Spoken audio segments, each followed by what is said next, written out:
Hey guys, welcome to the Ray Rose channel.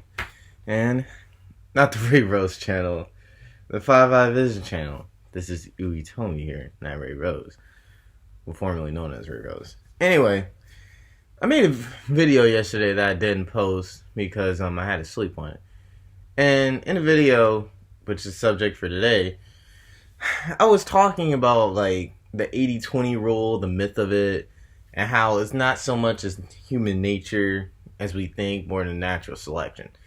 But when I was listening to the video, I was thinking, I was kind of contradicting myself a bit because, well, the 80-20 hypergamy thing, it is female nature. Because it's in a female's nature to want a man, with more resources, power, yada yada than her. Because that's kind of how it's been for most of the history of the world. If you go back to primal days, well, a stronger guy has a better chance of physically protecting you. And, you go up into things more industrial, like, a guy with a farm and crops. That's more provisions to be able to feed you. Keep going. Being with a king, you're in the royal quarters, whether you're a queen or a concubine, you get to live away from the peasants, yada yada. So, women, it's a natural thing because men, we're just more, not saying that women can't, but men are just more capable of getting to these positions and being able to provide. That's just kind of a thing that's been going on for a while. And I was contradicting myself a lot because I think I was focusing too much on the nature versus natural selection side. So I do understand it's in women's nature, but with the whole 80-20 myth, and it's funny though, because I don't consider it much as a myth. I just think it's overemphasized. I've come to realize, because I think there's a bit of validity to it. But I think the issue with the red pill is they emphasize it too much. And what they're understating is how it's turning into a legit natural selection situation for these women. And what do I mean by that? Well, typically what the red pill likes to suggest when they talk about the 80-20 rule is that 80% of the women only want 20% of the men. And then when you flip it around, it's like, so what does 80% of the men like? And it's basically like 80% of the men like 80% of the women. That's how you flip it, because the bottom 20% most men don't like. And the reason it's like naturally selective is, for one, it causes a lot of women to essentially breed themselves out of the genetic pool race, because they're hoping for such a small group of men to choose them that they kind of they don't really settle when they need to, and then eventually once they're past the point of not being able to have kids, it's too late. Or they're desperate because they know it's coming and they're trying to find someone to have kids. And then you've also got the situations where they make bad decisions when it comes to their men and they have to get abortions and they're killing their children. And the thing about abortion is that humans are really the only animals that abort just for the sake of it being an accident and stuff. I know there's reasons to abort though, Some people can't afford babies, and some people didn't ask for that baby, due to rape and stuff like that. But for the most part, animals, they really only abort when it's comes to their survival thing, whether it comes to their survival and they just need the extra calories and nutrients, or when it depends on the survival for the baby. Some shark pups, they abort each other in the womb and they eat each other. You gotta...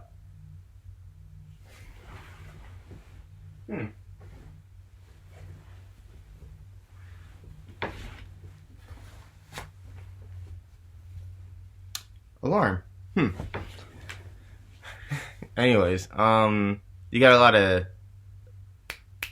birds, a lot of species of birds that the siblings basically have a death match because the bird, can only really naturally it can only support one fledgling, or or maybe they'll try to kill each other anyway, trying to fight over food. But for the most part, though, a lot of abortions could be prevented if a lot of women would just practice trying to choose good partners and understanding pregnancy as a whole. You know, because most of the time it's like you really can't have an unexpected pregnancy truly, because when you have sex there's always that risk. So you already know there's a possibility. And then another phenomenon, which I kind of like to call de-evolution in humans, is when they do go through have babies with like guys that really aren't worth it, or guys that don't care for them, and they're also not capable. Really, I mean, let's be real. There's a lot of people not capable of really raising kids properly, and what they end up doing is, since they haven't been really taught themselves from their parents, and they haven't really amounted to much, they basically and they live in really bad environments like Section 8 and all that stuff, the hood, whatever you want to call it. They don't really give their kids anything. They don't pass them down anything, whether it's wealth or knowledge. Kid ends up repeating the cycle, but now things are much worse because the cost of living is going up and wages are going down.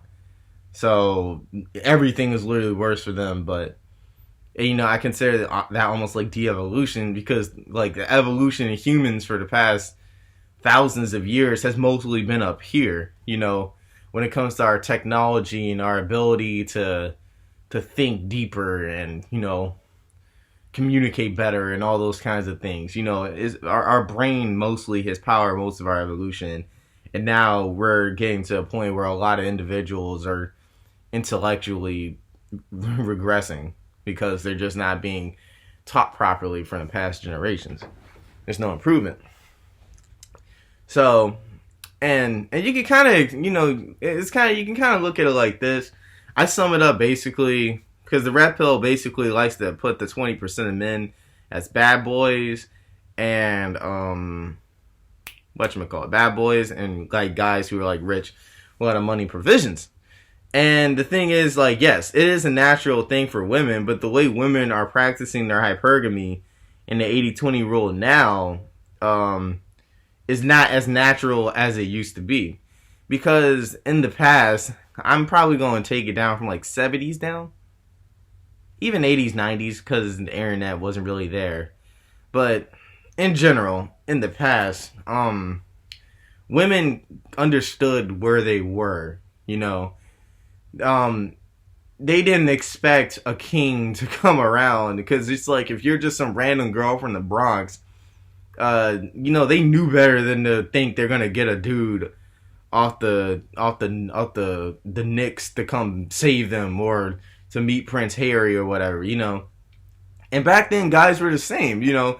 Guys, they would like a nice super fine model. We've always have, but they also understood that it's just like, to be in those situations, it requires you gotta do certain things to be in those situations, and if you're not in those situations, you're not gonna get those women like that, unless you get really lucky and grow up with one, or you find her on the street and spit your game, and there you go. But besides that, that's really not how it works. So people were much more realistic back then, you know.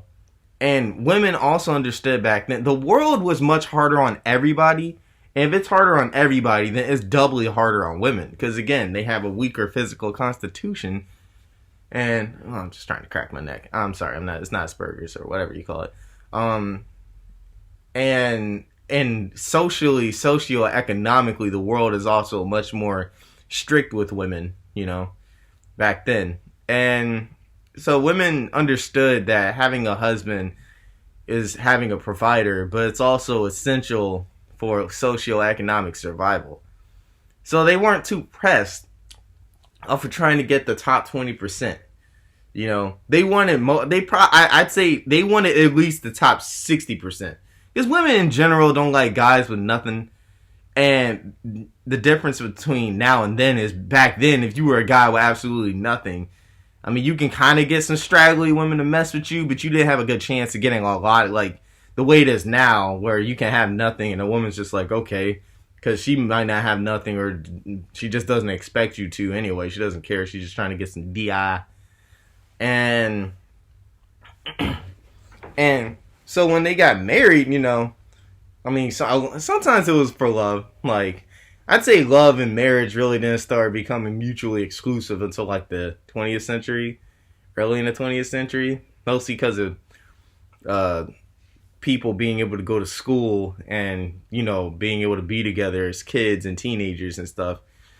But, you know, they married for, you know, men married to have that comfort and that ease of have a woman being at home and taking care of the household while they work, and women vice versa. And, you know, back then, and, you know, if you think about it, if you got the proper woman-man marriage dynamic going on, right? So let's say, even if you guys are poor, he's out there, he's working his 40 hours, and you guys may not live in a really good house, but it's your house. A proper woman, what she's going to do is she's going to do her best to take care of the main thing she can take care of in the house. Keep it, you know, at least clean to a degree. And then what she can do is help manage the finances to get to the point of repairing some things. Like, man, your floorboards are horrible. When he works, she helps allocate the money of when he works, and save some to the side. And maybe in a year, 2 or 3, they get enough money to fix the floorboards, and they keep working together over the years.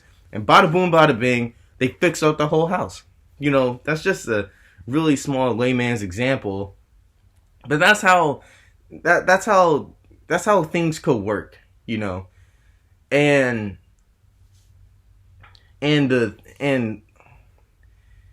female's nature, when it came to that back then, it was natural, basically, because they would try to get a man better than them, because for the most part, you know, it was kind of a societal thing where most men kind of, when they had their provisions, they would go get women, and women would kind of look up to that, and usually women would get taken kind of early and whatnot. But now women are naturally moving away from that because it's too much. It's over hypergamous, you know, and they're trying to push like basically 90-10 on the scale. And it makes no sense, you know, to me personally, because a lot of these women, again, what I've said, when it comes to like trying to get the rich guys, like who I consider, that's the true 20% to me, but these days it's kind of like the 10%.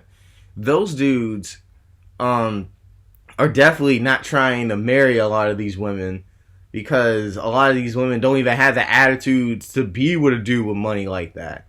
You know, and I don't know why they go so hard to wait for that kind of guy, because again, they can breed themselves out. Because the thing about women is you guys do have a biological time clock. At some point, you won't be able to reproduce anymore. And this 80-20 thing, like, is so emphasized in society, mainly because society emphasizes it, period. Not even just the red pill. But, like, you know, always trying to push women into careers over. And I'm not saying it's not bad to have a career, because the thing is, you can have a career in love. I don't know why they keep trying to make it seem like you can't. Because it's like, dudes have been doing that for the beginning of time. Like, you know, like, we've been having careers and still find time to have wives. Like, I don't understand why they think they got to completely focus on that, you know. And then on the other flip side, this is what I will correct the manosphere on. They keep saying bad boys and I guess overly machismo kind of guys are part of that 20%. No, they are not part of that 20%, because a lot of these bad boys are broke as hell. They ain't doing nothing. They don't really provide nothing. They just provide probably good D and a whole lot of excitement, but beyond that, they're not giving nothing up, you know. And this goes into getting, like, you know, girls pregnant and abortions and degenerating their children's brains, because, like, you know, some of these dudes run through women and they end up, like, I've got a couple friends who have had abortions, and that really messed them up, because it's like, most women really don't want an abortion. But for some of them, they kind of they gotta have it because it's just not the time, and it'll be worse if they have a kid. And a lot of the dudes they got abortions from, these dudes are like, they're either crazy or they're just sociopaths, all that kind of stuff. You know, I know, like with my cousin, he got a couple kids, and I don't hold it against him. I mean, at least not anymore, because, you know, I mean, shoot, he did what he did. They're the ones that kept the kids. But, like, I can tell from the women he's had kids with, like, some of those kids, one of the kids, Like, the first baby mama, that kid gonna be alright. She gonna be alright, mostly. But on the other kids, I don't see nothing good coming from that. And he might, I hope he didn't end up, like, making a murderer or two in the future. But, you know, some of these women, they'll get run through and get abortions from different guys. You already got that DNA mixing up in you and actually turning into a fetus in your body. You know, it's just, the physical and mental implications are not good. And then again, like I said, also, when these kind of women choose these kind of guys, when they do have kids, most of the time, they're not raising them correctly. And you can tell in the black community because our single mother, like, birth rate is off the charts, man. This shit, like, in the 80s, it was already kind of, like, hitting, like, the 80s percentile in that back then. And nothing's really changed. So, a lot of people guess, they estimate we could be in the 90s%. And it's hard to disagree with that because anecdotally, it's heavy with me. I'm single mother household. Three of my closest cousins, single mother households. I went to school with, in middle school, a lot of the dudes I went to school and was close with, single mother household. Single mother. In the black community, dude, most of the dudes you're going to be friends with are in single mother households. That's just what it is. My mom, single mother household as well. I guess you can consider my own grandma, single mother household. Grandfather, it's just like, you know, I mean, and it's kind of changing though, because when the family like structure like changes though, like it only takes a couple of people to make it change, but it's really prevalent in our community. And that's why, like, I really don't think you can put those bad boys in that top 20%. I'd say they fit into the top 40% percentile, since they can, you know, not all the time are they broken stuff. I'd say for the most part, they're just average guys. That's why I wouldn't put them up there. But yeah, when it comes to that hypergamous nature or whatever, it's not as natural as it used to be. Because the women, they're not getting the biological... they're not getting the whole biological imperative from it, which is essentially children and reproduction. And even if they get that, I mean, they're not improving the next generation of children. So it's essentially de-evolution to me. And I think I've summed it up way better with this video than that video. It's only 17 minutes. The other video was 35 minutes. And now to the second part is like, how should guys go about this? So the first thing we need to understand is we have to not let the red pill overemphasize us. Again, I think black men, I don't think we should really... The red pill has many things you could learn from. But the red pill, for the most part, it's a white institution. That's the way I look at it. That's white people's things. And I feel like their dynamic is much more different than our dynamic, because their women are starting to ship change based on having just way too many freedoms. Not too many freedoms and liberties, because that makes it sound like I'm like, yeah, get back in the kitchen. No, but I think with their women, it just having just too much time in their hands, too much money, too much time. You know, yes, they got a lot of liberties. You know, it's just kind of like a sense of just, you know, we've been protected in so long in this country, have had so much. It's just like, fuck it, now we want more because we can do more. With black men, our problem with our women in our society is a lot of ignorance and indoctrination. And this goes for the other side too, but I'm just going to focus on black women.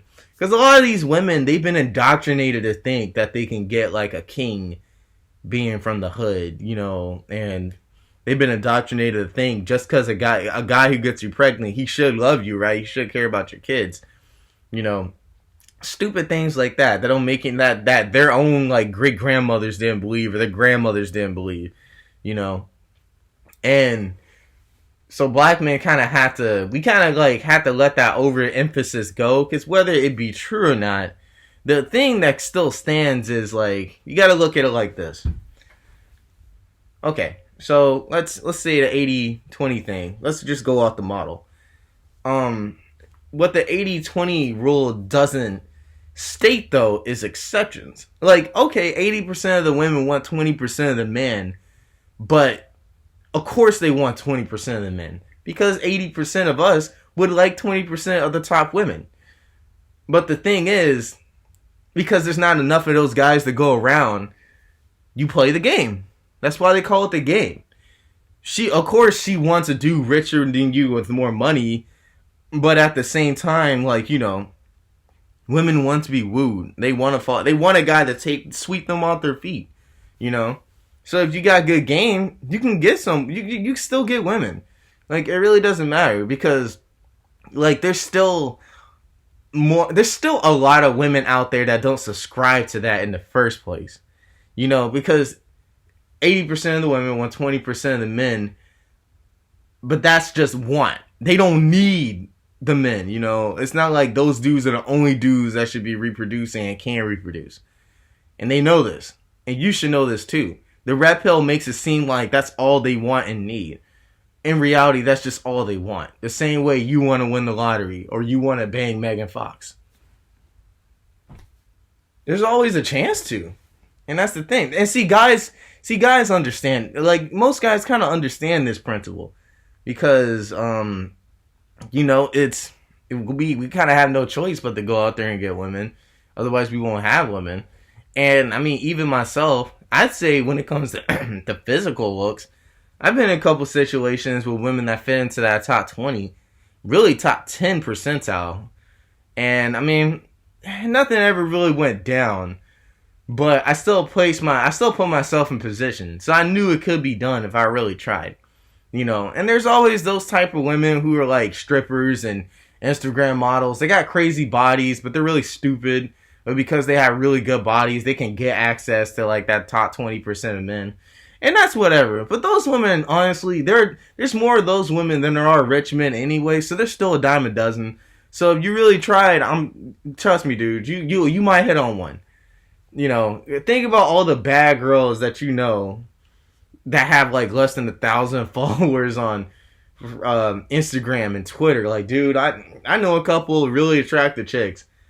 Not saying I know them, I just know of them. I guess maybe I follow them. I don't know. I don't keep up with that shit. And they're super attractive, but they ain't got like 30,000 followers and stuff. Sometimes they only got like 400. And even then, they got like 400, but they're following 400. So it's not like it's a big gap, you know. There's always exceptions. You gotta be on like a really smooth, I don't know what I'm saying, wavelength. You know, you can't box everything in. That's not how life works. Look at the world. There are hardly any really straight lines anywhere in the first place. And even if they are, they get shifted. Or they grow old and they wither. You know? You gotta let this red pill notation go. Because yes, most of the women would want that top 20% of the men. But I gotta emphasize it again. Who doesn't want the top 20% of who doesn't want the top 1% of anything? I want to be one of the top 5% richest people in the world. And you really don't need to have a whole bunch of money for that. If you make like $70K in a year, you're in that top 5% because so much of the world is poor. And the vast location of most of the population are, I don't want to call them third world countries, but in countries that are kind of less developed than places like the United States and Japan and stuff. And that's why I'm getting a lot of Bitcoin. Like, I place myself in a position with Bitcoin where basically the only people that really have more Bitcoin than me are the really early adopters, the whales in the Bitcoin space, and the institutions. But everybody else does not have more Bitcoin than me. And the way I'm setting it up, I want it to be that everybody else will never have more Bitcoin than me. Or at least the Bitcoin amount. You know? I'm putting myself in that top 20 percentile, you know? Like, if you truly believe that, then put yourself in that top 20 percentile then. Stop complaining. If you really think, oh, they just want the top guys with all the money and then be the top guys with all that money and everything like that. Just, you know, if you really gonna believe that, subscribe to that. But I want you guys to kind of like let that go. Just let it go. Because there's so many women out here.